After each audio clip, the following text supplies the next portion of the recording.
الحمد للہ نحمده ونستعینه ونستغفره ونؤمن به ونتوکل علیہ ونعوذ باللہ من شرور انفسنا ومن سیئات اعمالنا من يهده الله فلا مضل له ومن يضلله فلا هادي له ونشهد ان لا اله الا الله وحده لا شريك له ونشهد ان محمدا عبده ورسوله صلی اللہ علیہ وسلم اما بعد فقال الله تبارک وتعالى كما ورد في سورة القصص ان قارون كان من قوم موسى فبغى عليهم وآتيناه من الكنوز ما ان مفاتيحه لتنوء بالعصبة أولي القوة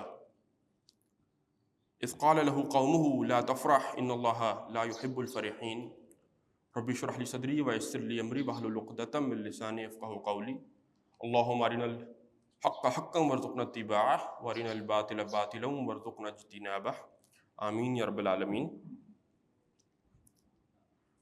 یہ حضرات قرآن مجید کی یہ سورۃ القصص کی کچھ آیات ہیں جو میں نے آپ کے سامنے تلاوت کی ہیں۔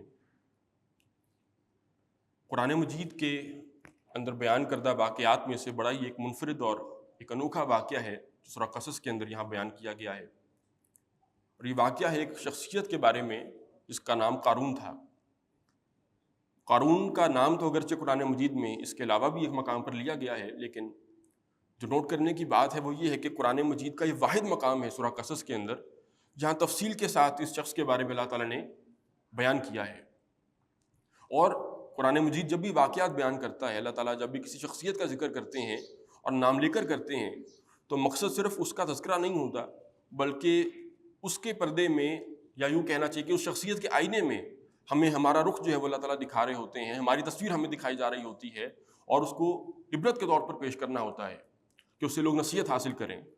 تو واقعہ تو ایسا ہے کہ جو اکثر کم و بیش لوگوں کو کچھ نہ کچھ اس کا مفہوم ذہن میں ہوتا ہے، لیکن اسی واقعے کے آخر میں جو اللہ تعالیٰ نے اس سے نتیجہ اخذ کیا ہے اور جو بات ہمیں بتائی ہے وہ بظاہر ایسی ہے کہ جو اس واقعے کے ساتھ کچھ زیادہ بظاہر لگتا ہے کہ کچھ ربط نہیں رکھتی، تو عام طور پر اس پر توجہ بھی نہیں کی گئی کہ اس واقعے سے نتیجہ کیا حاصل ہونا چاہیے تھا۔ تو قارون کے بارے میں پہلی بات اللہ تعالیٰ نے جو بتائی، اس کا تعارف قرآن مجید میں کروایا، اور یہ ترتیب سے اگر قرآن مجید کو شخص پڑھ رہا ہو تو 20ویں سپارے کے اندر آ کر پہلا مقام ہے کہ جہاں پر قارون کا جو انٹروڈکشن اللہ تعالیٰ کروا رہے ہیں۔ فرمایا کہ انا قارون کان من قوم موسیٰ، یقیناً قارون موسیٰ علیہ السلام کی قوم میں سے تھا۔ فرعون کے وقت کی ہی شخصیت ہے، لیکن یہ نہ تو فرعون تھا، نہ ہی آل فرعون میں سے تھا، نہ فرعون کے مشیروں اور درباریوں میں سے تھا، نہ اس کے اپنے قریبی لوگوں میں سے تھا، دربار والوں میں سے تھا، بلکہ فرمایا یہ موسیٰ کی قوم میں سے تھا۔ اور اگر ہم مزید اس کی تفصیلات کے اندر جائیں گے تفاسیر میں تو آپ کو پتہ چلے گا کہ موسیٰ علیہ السلام کا چچا زاد بھائی تھا یہ، یعنی کہ موسیٰ علیہ السلام کے سگے چچا کا بیٹا قارون تھا، اور اس لیے فرمایا کہ یہ موسیٰ کی قوم میں سے تھا۔ غلطی نہ کسی کو لگے کہ شاید یہ بھی آل فرعون میں سے تھا۔ فبغى علیہم، پس اس نے اپنے ہی لوگوں کے خلاف سرکشی کی۔ ایک طرف موسیٰ علیہ السلام کا کردار ہے کہ وہ ان کو مبعوث کیا گیا، بھیجا گیا، اپوائنٹ کیا گیا اس مقصد کے لیے کہ بنی اسرائیل کو آزاد کرواؤ فرعون کے چنگل سے، اور دوسری طرف یہ کردار ہے قارون کا۔ اگرچہ اپنی قوم میں ہی سے تھا، یعنی کہ یہ بنی اسرائیل میں سے تھا، اسرائیلی تھا، لیکن مال اللہ تعالیٰ نے بہت زیادہ دیا تھا۔ وہ کتنا اللہ تعالیٰ نے دیا تھا وہ تو ابھی ہم پڑھیں گے یہاں پر، لیکن اس مال کا جب وہ کہنے خمار چڑھا ہے ذہن کے اوپر، شخصیت کے اوپر، تو وہ اپنے لوگوں کو حقیر سمجھنا شروع ہو گیا۔ پھر فرعون نے اور آل فرعون نے اس کو اپنے قریب بھی کر لیا۔ اور اسی طرح ہوتا ہے کہ جو لوگ ذرا مالی اعتبار سے اونچے ہو جاتے ہیں، پھر وہ مخالفین میں سے ہی کیوں نہ ہوں، ان کا کچھ نہ کچھ ریگارڈ بہرحال کیا جاتا ہے۔ یہ دنیا میں سیاستوں میں بھی نظر آتا ہے، اور یہ جو مذہب بھی جماعتیں ان کے اندر بھی چیزیں نظر آتی ہیں۔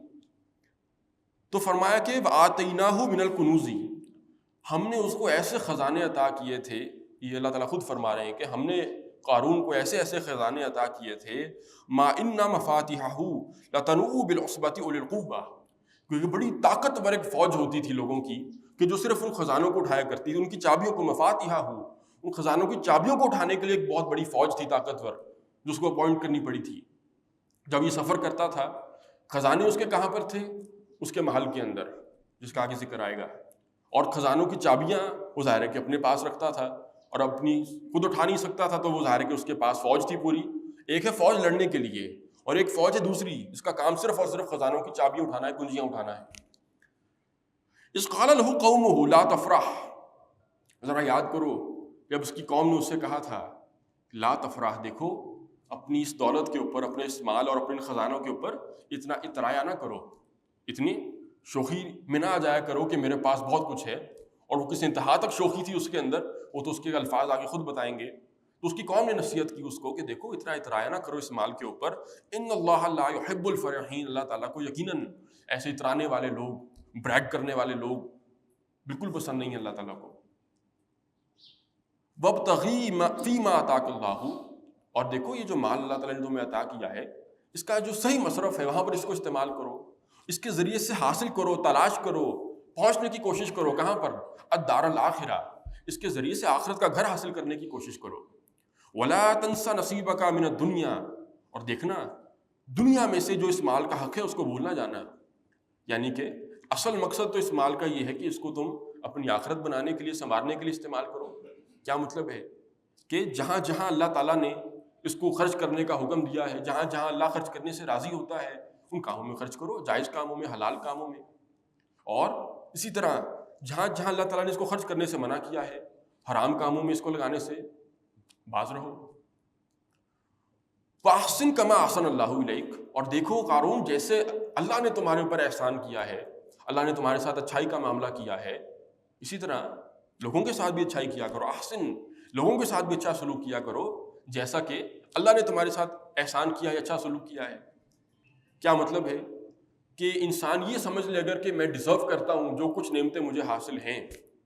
آج یاد رکھیے گا، غریب سے غریب بندہ بھی کوئی اگر ہو تو اس کو اگر تقابل کیا جائے اس کا اور کمپیریزن کیا جائے نبی اکرم صلی اللہ علیہ وسلم کے دور سے اور اس وقت جو لوگ جس لائف سٹائل پر زندگی اپنی گزار رہے تھے، تو آج کا غریب بندہ بھی اس دور کے حساب سے غریب شمار نہیں کیا جائے گا.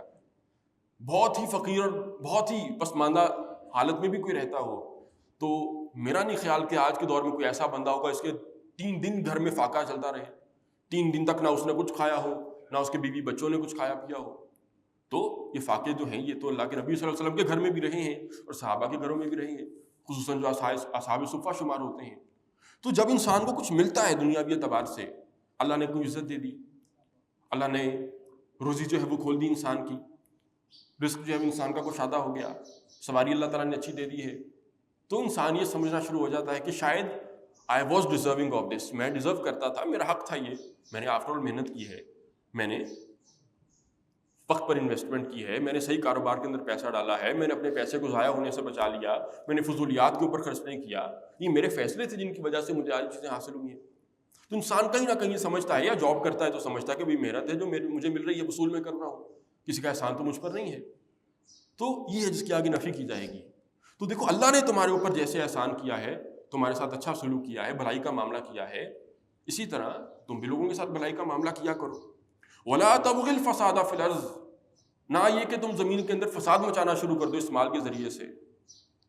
ان اللہ لا يحب المفسدین، اللہ تعالیٰ یقیناً فساد مچانے والوں کو پسند نہیں کرتا.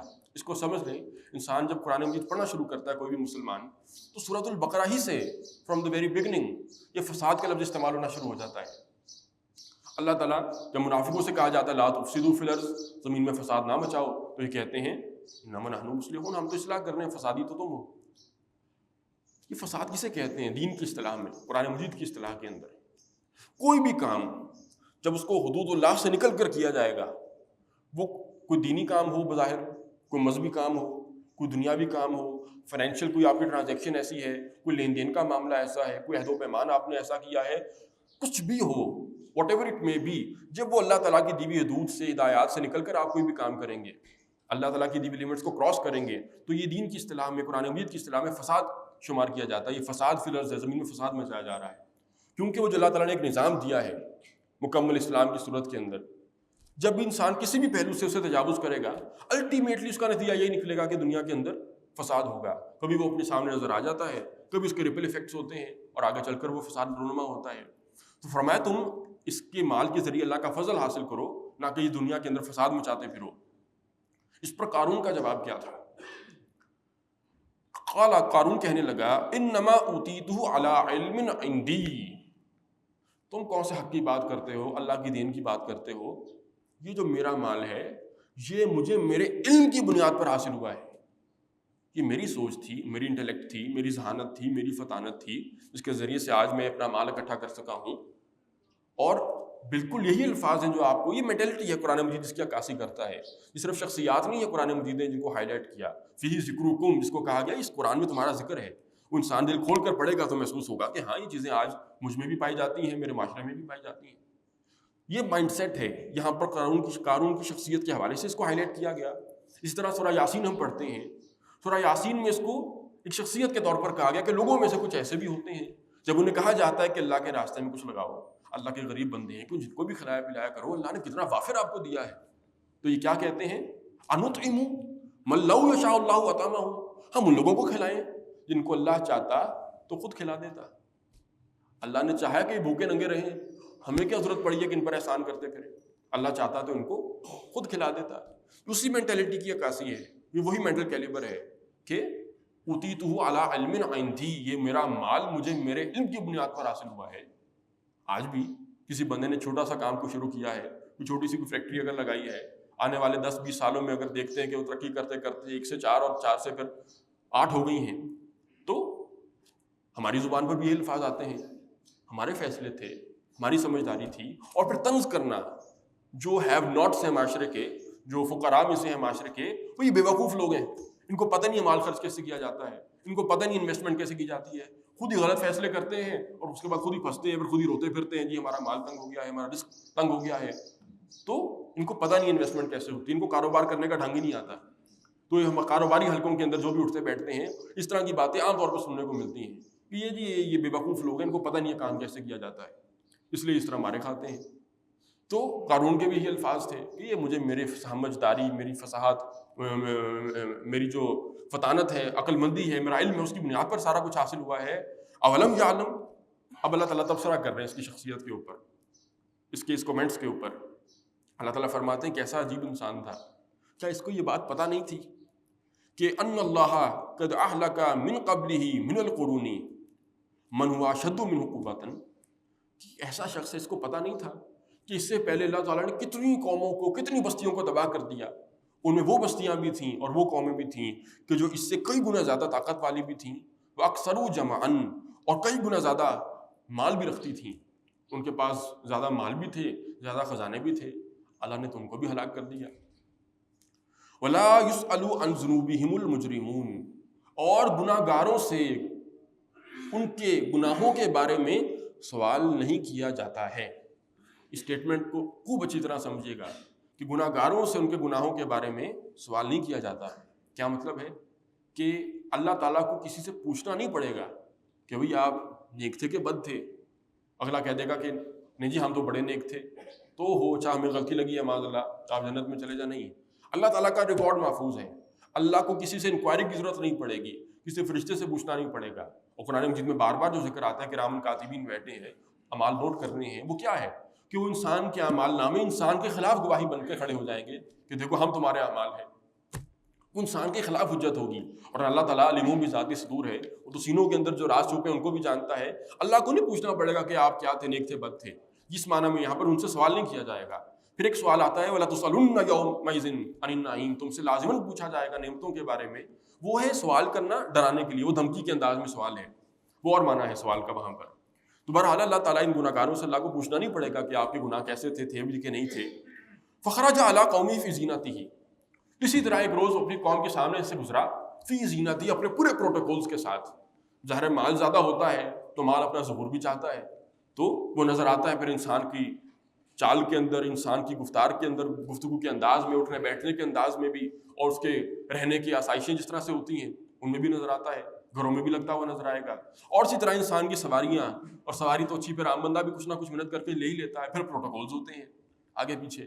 تو فرعون اپنے پروٹوکولز کے ساتھ چل رہا تھا. ایک دن قوم کے لوگوں کے سامنے سے گزرا، اور قوم کے لوگوں نے جب دیکھا، قال الذین یریدون الحیات الدنیا، دیکھنے والوں میں میرے جیسے لوگ بھی ہوں گے جن کے اندر حقیقت میں صرف دنیا کی محبت ہوتی ہے. تو ایسے لوگ ہم جب دیکھتے ہیں ایسے لوگوں کو معاشرے کے اندر کہ پروٹوکولز کے ساتھ چل پھر رہے ہیں، تو لا محالہ دل میں خیال ہوتا ہے کہ وہ نصیبے والے لوگ ہیں، بڑا کچھ اللہ تعالیٰ نے ان کو دیا ہے، بڑا نوازا ہے جی، کچھ اللہ اس میں سے ہم پر بھی فضل کر دے، اللہ کی رحمت میں تو کوئی کمی نہیں ہے، اللہ کے خزانوں میں تو کوئی کمی نہیں ہے. تو آئیڈیالائز کیا جاتا ہے، زبان سے کہیں یا نہ کہیں، دل کے اندر بہرحال ایک وہ احساس کمتری میں کچھ لوگ چلے جاتے ہیں کہ یار دنیا کی زندگی تو یہ انجوائے کر رہے ہیں، لائف تو ان کی لائف ہے، ہم کہاں، ہم تو بیچارے غریب لوگ ہیں، ہینڈ ٹو ماؤتھ زندگی گزار رہے ہیں. تو اسی طرح اس کی قوم کے سامنے سے جب وہ گزرا اپنے پروٹوکولز کے اندر، تو کہنے لگے وہ لوگ کہ جو دنیاوی زندگی ہی کے طلبگار تھے، ان کے دل میں صرف دنیا کی چاہت تھی. یہ نہیں کہا کہ کافروں نے کہا، جھٹلانے والوں نے کہا، نہیں، ہو سکتا ہے وہ عین ممکن ہے کہ موسیٰ علیہ السلام پر ایمان لانے والے بھی ہوں، اور جیسے یہ اسرائیلی تھا، بہت سارے اسرائیلی مسلمان تھے، تو عین ممکن ہے کہ ان کے دل میں ایمان بھی ہو، کہنے کو وہ کلمہ گو بھی ہوں. لیکن اللہ تعالیٰ کے الفاظ بڑے پریسائز ہیں یہاں پر. وہ لوگ کہ جن کے اندر صرف دنیاوی زندگی ہی کی طلب تھی، وہ یہ کہنے لگے، قارون کو جب دیکھا پروٹوکول سے گزرتے ہوئے، کہنے لگے یا لیت لنا مثل ما اوتیا قارون، کاش کہ ہمیں بھی کچھ مل جائے جیسا کچھ قارون کو دیا گیا ہے، ہمیں بھی اس میں سے کاش کہ کوئی حصہ دے دیا جائے، ہمیں بھی کچھ حاصل ہو جائے. انہ لذو حظ عظیم، قارون تو بڑے نصیبے والا ہے، بڑی قسمت والا ہے، بڑا اللہ نے اس کو نوازا ہے. تو یہ دنیاوی مال کو اللہ کی نوازش سمجھ لینا، یہ ہے جو لوگوں کی غلطی تھی. وقال الذین اوتوا العلم ویلکم ثواب اللہ خیر لمن آمن وعمل صالحا.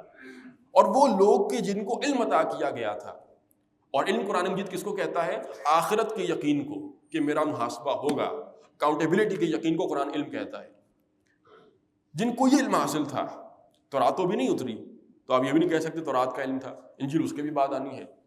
ابھی تو موسیٰ علیہ السلام کا ایکسوڈس ہوگا، خروج ہوگا، اس کے بعد تورات عطا کی جائے گی سرائے سینا میں. تو جن کو علم حاصل تھا، یعنی یقین حاصل تھا کہ مرنے کے بعد اللہ کے سامنے کھڑے ہونا ہے، حساب لینا ہے، وہ کہتے رہے اس قوم کے لوگوں کو، ارے کیا ہو گیا ہے تمہیں، ہلاکت ہو تمہاری، خرابی ہو تمہاری، اللہ کا دیا ہوا بدلہ اس زیادہ بہتر ہے ان لوگوں کے لیے کہ جو ایمان لاتے ہیں اور نیک عمل کرتے ہیں. کہ تم نے مانگنا ہے اللہ تعالیٰ سے تو وہ مانگو، یا ترجیح دینی ہے تو اس کو ترجیح دو. وَلَا يُلَقَّاهَا إِلَّا الصَّابِرُونَ. اور واقعہ یہ ہے کہ نہیں پا سکتے اس مقام کو، اللہ تعالیٰ کی رضامندی کو، آخرت کے بدلے کو نہیں پا سکتے مگر وہی لوگ کہ جو بڑے صبر کرنے والے ہیں. اب یہاں پر صبر سے مراد کیا ہے؟ صبر علی الدنیا، اس کو علماء کہتے ہیں دنیاوی چیزوں پر صبر کرنا، جو دے دیا اس پر انسان قناعت کرے.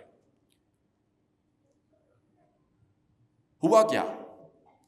وہ نکلا تھا، قوم نے دعا کی کہ کاش ہمیں بھی کچھ اس مال میں سے حصہ مل جائے. لوگوں کے سامنے دیکھتے ہی دیکھتے فَخَسَفْنَا بِهِ وَبِدَارِهِ الْأَرْضَ، ہم نے بالآخر قارون کو اس کے محل سمیت زمین کے اندر دھنسا دیا. اب یہ لوگوں کی آنکھوں کے سامنے سب کچھ ہوا ہے. دیکھنے والوں میں وہ لوگ بھی تھے کہ جو دنیا کے طلبگار تھے، اور دیکھنے والوں میں وہ بھی تھے کہ جو لوگوں کو سمجھا رہے تھے کہ ان چیزوں کے پیچھے بھاگنے کی ضرورت نہیں ہے تمہیں. تو ہم نے قارون کو اس کے محل سمیت، یعنی اس کے جہاں پر سارے خزانے تھے، ہر چیز سمیت زمین کے اندر دھنسا دیا. فما کان لہ من فئۃ ینصرونہ من دون اللہ، تو اللہ کے مقابلے میں پھر کوئی جماعت نہیں تھی جو اس کو بچا پاتی، اس کی مدد کر پاتی. فما کان من المنتصرین، نہ وہ خود اتنا طاقتور تھا کہ اللہ تعالیٰ سے بدلہ لے لیتا، انتقام لے لیتا، اللہ کو روک دیتا. وَأَصْبَحَ الَّذِينَ تَمَنَّوْا مَكَانَهُ بِالْأَمْسِ، یہ کلائمیکس ہے اس واقعے کا. اب ہوا کیا؟ یہ سارا منظر جب اپنی آنکھوں سے قوم نے دیکھ لیا، تو اگلے دن صبح جب ہوئی، وہ لوگ کہ جو کل تمنائیں کر رہے تھے کہ کاش کے قارون کے خزانوں میں سے کچھ ہمیں بھی حاصل ہو جائے، یقولون، وہ کہنے لگے وَإِكَأَنَّ اللَّهَ يَبْسُطُ الرِّزْقَ لِمَن يَشَاءُ مِنْ عِبَادِهِ وَيَقْدِرُ. ہم بڑی کوتاہی پر تھے، ہم سے بڑی غلطی ہو گئی. اللہ تعالیٰ تو جس کے لیے چاہتا ہے رزق کو شادہ کر دیتا ہے، اور جس کے لیے چاہتا ہے رزق تنگ کر دیتا ہے. اس پر بھی ذرا بات کرتے ہیں بعد میں، ان کی پوری گفتگو سنیں. اللہ جس کے لیے چاہتا ہے رزق کو شادہ کرتا ہے، جس کے لیے چاہتا ہے رزق تنگ کر دیتا ہے. لولا امن اللہ علینا لخسف بنا، اگر اللہ تعالیٰ نے ہم پر احسان نہ کیا ہوتا تو ہم بھی زمین میں دھنس جاتے. اب وہ احسان کس کو کہہ رہے ہیں؟ جن لوگوں نے قارون کو اپنے سامنے زمین کے اندر دھنستے ہوئے دیکھا خزانوں سمیت، اب وہ کہہ رہے ہیں کہ اگر اللہ نے ہم پر احسان نہ کیا ہوتا ہم بھی زمین میں دھنس جاتے. وہ یہاں پر احسان کس کو کہہ رہے ہیں؟ احسان کیا ہے؟ یہ احسان اب وہ مان رہے ہیں کہ شکر ہے اللہ کا، اللہ نے ہمیں دنیا نہیں دی تھی، یہ اللہ کا احسان ہمارے اوپر ہو گیا. اگر اللہ کا ہم پر احسان نہ ہوتا تو ہم بھی زمین میں دھنس جاتے قارون کی طرح. یعنی کل تک جو تمنائیں تھیں کہ کاش ہمیں بھی یہ سب کچھ حاصل ہو جائے. جب دیکھا کہ حق ادا نہیں کیا جائے جب اللہ کی دی ہوئی نعمتوں کا, تو پھر انجام کیا ہوتا ہے؟ تو دنیا کا ہے, کچھ بھی نہیں ہے. تو فوراً کی رائے بدلی کہ اللہ کا شکر ہے, احسان ہوا ہم پر اللہ کا. اگر اللہ کا احسان ہم پر نہ ہوتا, یعنی کہ اللہ نے اس آزمائش میں ہمیں ڈال دیا ہوتا, تو ہم بھی دنسا دی جاتے زمین کے اندر. وَإِكَنَّهُ لَا يُفْلِحُ الْكَافِرُونَ.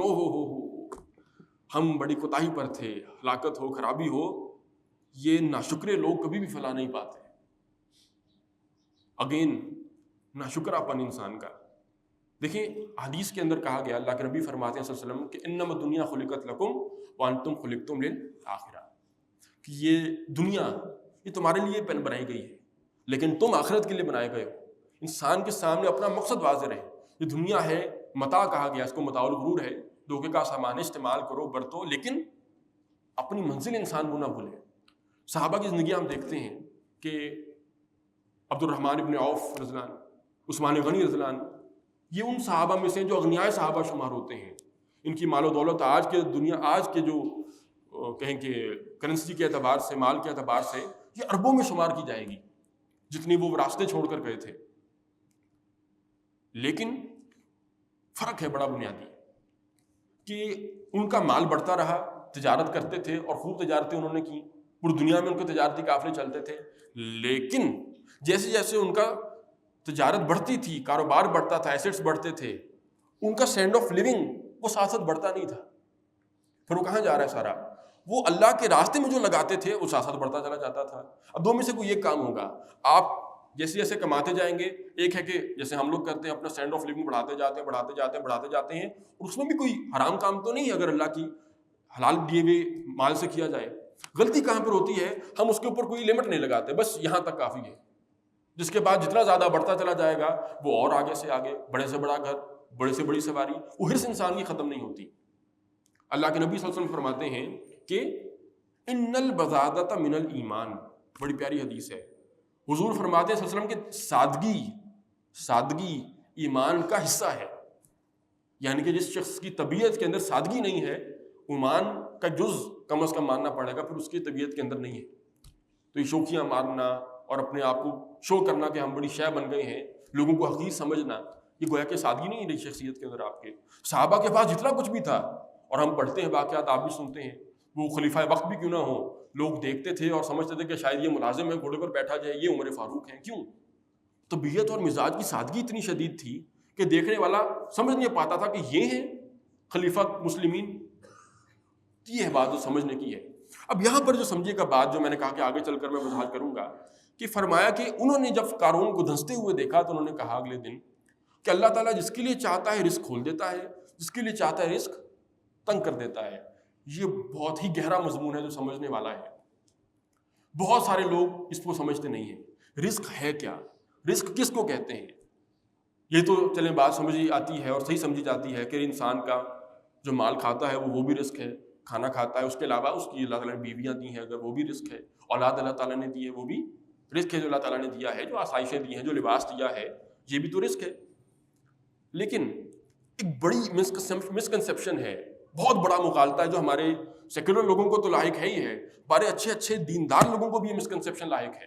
اور وہ کیا ہے کہ جیسے جیسے آپ کا مال بڑھ رہا ہے, جیسے جیسے آپ کا بینک بیلنس بڑھ رہا ہے, تو سمجھا جاتا ہے کہ کیا بڑھ رہا ہے بندے کا, رزق میں کشادگی ہو رہی ہے. یہ بہت ہی بڑی مسکنسیپشن ہے اور مغالطہ ہے قرآن مجید کی روح سے, ہماری احادیث کی روح سے. کیسے؟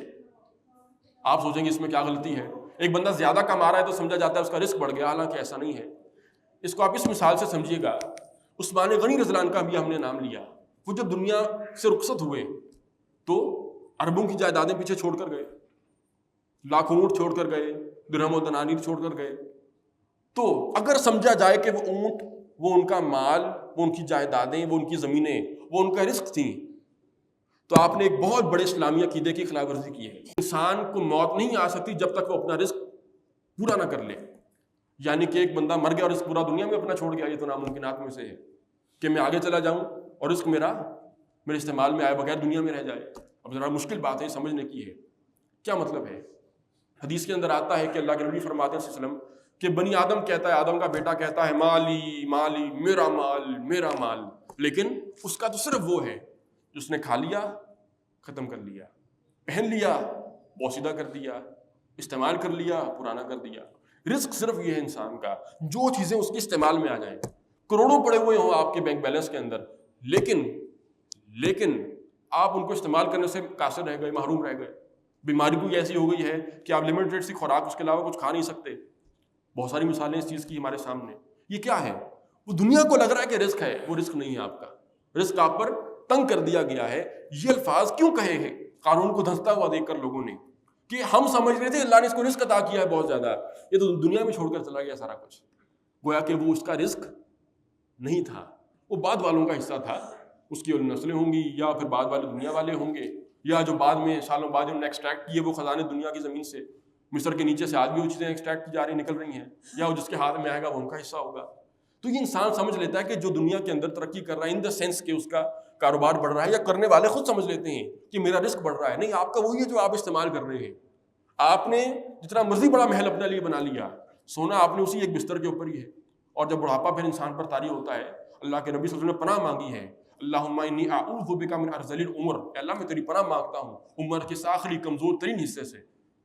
تو ہم دیکھتے ہیں کہ جتنے بڑے بڑے گھر ہوتے ہیں تو مسئلہ یہ شروع ہو جاتا ہے کہ سوئے بندہ وہاں پر، بزرگ کی کوشش ہوتی ہے کہ وہاں پر سوئے کہ جہاں سے باتھ روم کا دروازہ قریب پڑتا ہو اور پھر ٹوائلٹ تک جانے میں آسانی ہو۔ وہ سفر بھی انسان کو پھر مشکل لگنا شروع ہو جاتا ہے۔ تو جو مرضی کما لیں، جو مرضی استعمال کر لیں، اصل رزق وہ ہے جو ہمیں اور آپ استعمال کرتے ہیں۔ باقی سارا کیا ہے؟ باقی سارا وہی ہے کہ جو ہم نے اپنی نسلوں کے لیے چھوڑ جانا ہے۔ خالی ہاتھ آئے تھے لے کر، یا اپنا مال نامہ جائیں گے ہم اپنے ساتھ، یا پھر جو چیزیں ہم نے استعمال کر لی دنیا میں سے وہ ہمارا حصہ تھا۔ جو پیچھے کہا دنیا میں سے تمہارا حصہ ہے اس کو نہ بھولو، یہ ہے صرف اتنی سی بات۔ اس کا سمجھنا ضروری کیوں ہے؟ اگلی بات، اتنی اللہ تعالیٰ نے پورا رکوع ہے جو اس کے اوپر نازل کیا، صرف اتنی سی بات سمجھانے کے لیے قارون جو دنسا دیا گیا، رزق وہی تھا اس کا جو اس نے استعمال کر لیا، اپنے ساتھ جو لے کر نہیں گیا وہ اس کا رزق نہیں تھا۔ جب یہ چیز انسان کو سمجھ میں آ جائے، پھر انسان میں یہ جو اکڑ، تکبر، یہ ختم ہو جاتا ہے کہ یہ میرا ہے ہی نہیں۔ قرآن مجید بار بار کہتا ہے کہ جو ہم نے دیا اس میں سے خرچ کرو۔ یہ یقین ہمیں نہیں ہے کہ یہ اللہ کا دیا ہوا ہے، اس لیے ہم اس میں سے خرچ بھی نہیں کرتے۔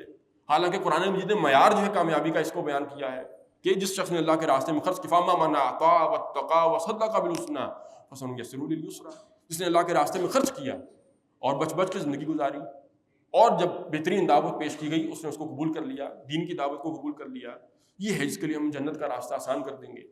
یہ یقین جب تک نہ ہو کہ جو کچھ میرے پاس ہے یہ میرا نہیں ہے، یہ اللہ نے مجھے دیا ہے، میری آزمائش کے لیے اللہ تعالیٰ نے مجھے دیا ہے، کہ میں اللہ تعالیٰ کا ناشکرہ بن جاتا ہوں، اکڑنے والا بن جاتا ہوں، متکبر بن جاتا ہوں، قارون بن جاتا ہوں، یا پھر میں لوگوں کا حق مانتا ہوں کہ یہ میرا حق ہے جو اللہ میرے ہاتھوں سے لوگوں کو دلوانا چاہتا ہے۔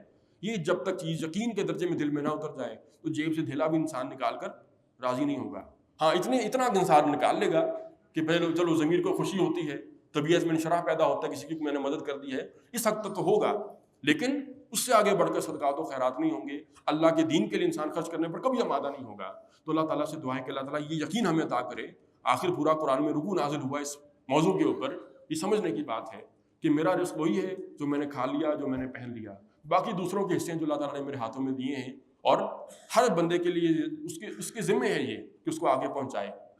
اسی میں اس کا امتحان ہے کہ بخیل بن جائے گا، کنجوس بن جائے گا تو وہ اللہ کے ناشکروں میں شمار کیا جائے گا، اور جس نے اللہ کی دی ہوئی رضامندی کے معاملات میں اس کو وہاں پر خرچ کر دیا کامیاب شمار کیا جائے گا۔